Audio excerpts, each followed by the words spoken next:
Salut, on va parler du 11e problème des quarts de finale des championnats de jeux mathématiques et logique, un problème qui me pose un peu problème, qui s'appelle les âges croisés. Pourquoi il me pose un peu problème? Je trouve qu'il n'est pas tout à fait précis au niveau de la formulation des phrases. Si vous avez eu le même problème au moment de sa résolution, j'espère que vous vous en êtes sortis. On nous dit ça, un père fêtera son anniversaire au début, le 1er mai. Alors déjà, moi je ne comprends pas ce que ça veut dire. Il fêtera son anniversaire au début, le 1er mai. Est-ce que ça veut dire qu'il le fête en premier par rapport à sa fille qui va le fêter après? Peut-être. Je suis allé voir les formulations dans les autres langues et même au Québec, j'ai vu que cette formulation au début, elle est complètement supprimée. On nous dit un père fêtera son anniversaire le 1er mai. J'imagine qu'il ne fallait pas trop se formaliser sur ces mots-là. Un père fêtera donc son anniversaire le 1er mai et sa fille fêtera le sien le 31 mai. Et puis, on regarde qu'est-ce qui se passe le 2 mai d'une certaine année. Le 2 mai, l'âge du père en année sera égal à l'âge de sa fille en mois. On sait que le père avait au moins 25 ans et au plus 45 ans au moment de la naissance de sa fille. Et on nous demande quel âge en année il avait quand sa fille est née. Là encore, j'imagine, mais je trouve que ce n'est pas clairement expliqué, qu'il faut se dire que si on a un petit peu plus que 25 ans, c'est 25, c'est pas 25, quelque chose. Dans la formulation en anglais de ce problème, on parle de whole years, de whole months, donc de mois entiers, d'années entières. On va donc faire abstraction de ces petits problèmes de lecture et puis se pencher dans le problème. Donc, je te propose de représenter le temps qui passe, voilà, de gauche à droite, comme ça. Je vais dessiner le temps qui passe. Et puis, je vais faire une marque le 1er mai. Donc ici, c'est le 1er 01 du 05, le 1er mai. Et donc, on va se dire qu'un petit carré de ma feuille, ça représente un mois. Donc, tous les 12 mois, 1, 2, 3, 4, 5, 6, je vais remettre le 1er mai.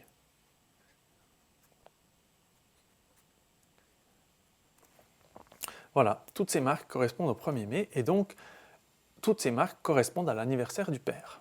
Si le père avait 40 ans ici, il fêtera ses 41 ans ici, ses 42 ans ici, ses 43 ans ici, etc. Je vais représenter maintenant l'âge de la fille sur une autre barre. Je vais même représenter, vous savez quoi, sa naissance. Sa naissance le 31 mai. Et puis, comme chacun des petits carrés représente un mois, je peux représenter sa naissance, juste un petit carré en décalage vers la droite.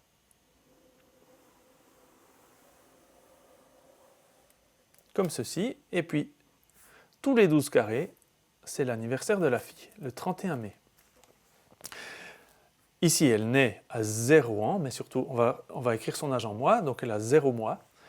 Puis quand elle va fêter son anniversaire, elle aura ici 12 mois, ici 24 mois, 36 mois, 48 mois, etc. Et maintenant, regardons ce qui se passe le 2 mai. Le 2 mai, c'est-à-dire un mois avant le 31 mai, puisque ça c'est le 31 mai. On va se dire que le 2 mai, c'est quasiment sur la même ligne que le 1er mai. Et donc, quel âge avait la fille ici, le 2 mai? 11 mois. Ici, le 2 mai, 24 moins 1 mois, 23 mois. Même chose ici où elle a juste pas 36 mois, 35 mois. Et même chose ici, 47 mois. Pourquoi j'ai noté ça? Parce qu'on nous dit le 2 mai. Donc le 2 mai, c'est les endroits où j'ai mis des petits traits. Le 2 mai, l'âge du père en année sera égal à l'âge de sa fille en mois. Ça voudrait dire qu'on doit trouver un moment dans le temps où la fille, par exemple ici à 11 mois, est-ce que c'est possible que le père ait le même âge mais exprimé en année? C'est-à-dire, encore une fois, est-ce que c'est possible que quand la fille a eu 11 mois, le père avait 11 ans? Alors, non seulement ça voudrait dire que c'est un jeune père, puisqu'il aurait eu sa fille un an avant, donc à l'âge de 10 ans. C'est un peu tôt biologiquement, mais c'est surtout tôt mathématiquement, puisqu'on sait, ça nous est précisé dans le problème, que le père avait au moins 25 ans et au plus 45 ans au moment de la naissance de sa fille. Donc c'est impossible qu'il ait eu 11 ans le jour où sa fille a eu 11 mois. Je passe l'année suivante, je vois que quand la fille a eu 23 mois, le 2 mai, peut-être que le père avait 23 ans. Encore une fois, c'est pas possible. Parce qu'on sait que le père avait au moins 25 ans à la naissance de sa fille.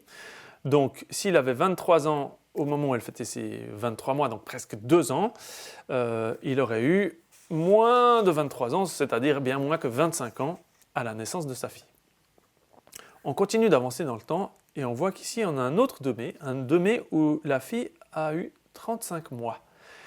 Serait-il possible que le père ait eu 35 ans quand la fille avait 35 mois? Je crois que oui, c'est possible. Il faut remonter le temps pour voir quel âge le père avait à la naissance de la fille. Il avait 35 ans ici, 34 ans un an plus tôt, 33 ans encore un an plus tôt, et donc 32 ans quand sa fille est née. On a ici une solution. Une certaine année, le père a fêté ses 32 ans le 1er mai. Le 31 mai, sa fille est née. Et puis, 1, 2, 3 années plus tard, le père a fêté ses 35 ans le 1er mai. Et le 2 mai, il avait toujours 35 ans. Et sa fille avait 35 mois. Donc le père avait 35 ans à la naissance de sa fille. Mais souvenez-vous que dans ces problèmes, il est possible qu'il y ait plus qu'une solution. À partir du problème numéro 9 du championnat, il est toujours possible qu'un problème ait plus qu'une solution, donc on va chercher d'autres solutions. On continue d'avancer dans les années, et on voit ici que à 47 mois, le père aurait pu avoir 47 ans. Est-ce que c'est possible? On va remonter. 47, ça veut dire qu'il aurait eu 46 ans l'année d'avant, 45 ans l'année d'avant, 44 ans ou 43. Dans ce scénario parallèle, le père aurait eu 43 ans un certain 1er mai, et donc 43 ans quand sa fille est née le 31 mai. Et puis 1, 2, 3, 4 ans plus tard, alors qu'il venait de fêter ses 47 ans, il se rend compte le 2 mai que sa fille a 47 mois, et donc qu'ils ont le même âge en années et en mois.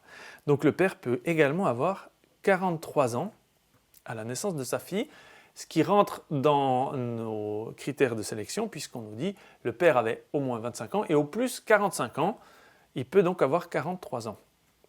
Je n'ai pas la place ici sur mon papier pour continuer, mais disons qu'une année plus tard, l'anniversaire suivant de la fille, ça aurait été 48 plus 12, c'est-à-dire 60 mois, le 31 mai, et donc le 2 mai, elle aurait eu 59 mois. Est-ce qu'il est possible que le père ait eu 59 ans à ce moment-là? Encore on remonte le temps, 59, 58, 57, 56, 55, 54. Il devrait donc avoir 54 ans le jour de la naissance de sa fille, ce qui est biologiquement possible, mais qui n'est pas accepté dans notre problème, puisque le père doit avoir au plus 45 ans. Donc on a ici trouvé les deux seules solutions qui fonctionnent, 35 ans ou 43 ans, c'est l'âge du père à la naissance de sa fille,